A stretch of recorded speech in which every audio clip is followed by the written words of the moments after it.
Yes, Spice and Gula owes you a tasty recipe for July. Oops, a little late. But here you go. Main ingredient vinegar, soy sauce, and bay leaves. An interesting flavor together with my Gula, and put it all together. And I like my spice, so yeah, a little bit of chili. If you don't want to put it, yep, you can actually take that out. And then spices, yes, cloves, star anise, and cinnamon all put together. And one interesting thing that goes with all this is blended garlic, but not fully blended, with the skin. That gives an extra flavor. Now all mixing everything together.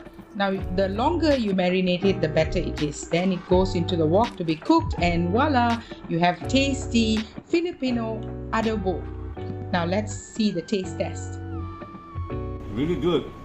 I say in Filipino, masarap. Masarap?